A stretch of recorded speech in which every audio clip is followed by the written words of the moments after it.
As counsel for Samuel Karapetyan, I wanted to respond to Որպես Սամվել Կարապետյանի շահերի պաշտպան,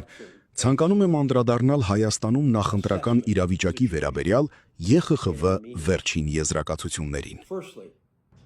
I believe it is completely shameful that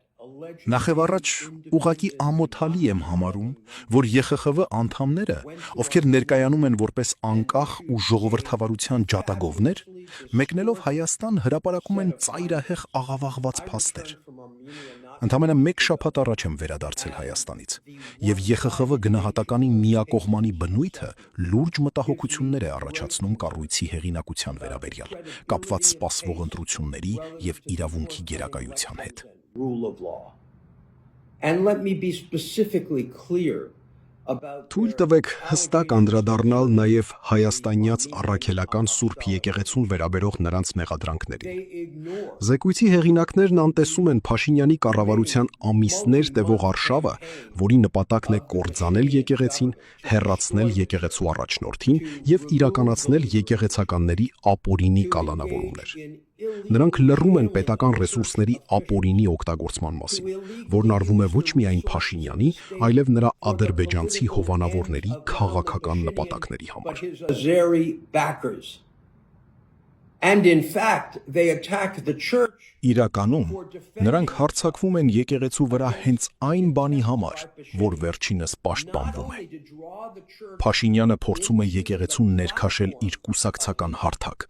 հասցնելով իրավիճակը նրան, որ իր օգտին քվեարկողներն այժմ ստիպված են հավատալ, թե քվեարկում են եկեղեցու դեմ։ Զեկույցի հեղինակները չեն հիշատակում, որ Փաշինյանը պառակտիչ գործունեություն է ծավալել հավատացյալներին եկեղեցուց անջատելու եւ իր քարոզարշավի շրջանակներում եկեղեցին բառացիորեն կործանելու համար։ To literally destroy the church as part of his election campaign. All the church has done. Այնինչ արել է եկեղեցին, իր բացառիկ կարգավիճակից բխող պարտականությունների կատարումը եւ հայաստանյան հասարակության մեջ իր դերի մասին անհերքելի փաստերի արձանագրումն է։ Սա միջամտություն չէ։ This is not an intervention. Ավելին, սա ընդամենը չափազանց զուսպ պաշտպանություն է Փաշինյանի եւ նրա խմբավորման ապօրինի, իսկ ոմանց բնորոշմամբ հանցավոր գործողությունների դեմ, որոնք ուղղված են պետական ռեսուրսների չարաշահմանը ցանկացած տեսակի ընդդիմության դեմ։ Արևմուտքի անսահմանափակ աջակցությունը, նրանց քարոզչությունը եւ միջամտությունը Հայաստանի ընտրություններին տեսանելի են բոլորի համար։ Որպես մարդ, ով վերջին 45 տարիների ընթացքում պայքարել է իրավունքի գերակայության համար, ես սարսափած եմ արևմտյան այն առաջնորդների վարքագծից, ովքեր ընտրություններից ընդամենը մեկ ամիս առաջ մասնակցեցին Փաշինյանի նախընտրական միջոցառմանը։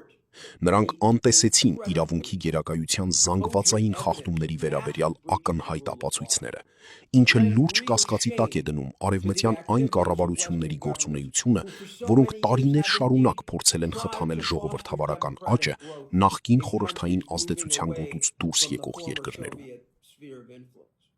Մենք դատապարտում ենք ցանկացած տեսակի միջամտություն ընտրություններին, լինի դա ռուսական, ադրբեջանական, թե ամերիկյան։ Ես վստահ եմ, այս ընտրությունների ելքը պետք է որոշի հայ ժողովուրդը, իսկ հայ ժողովրդի ինքնության հիմքում նրա եկեղեցին է։ Շնորհակալություն։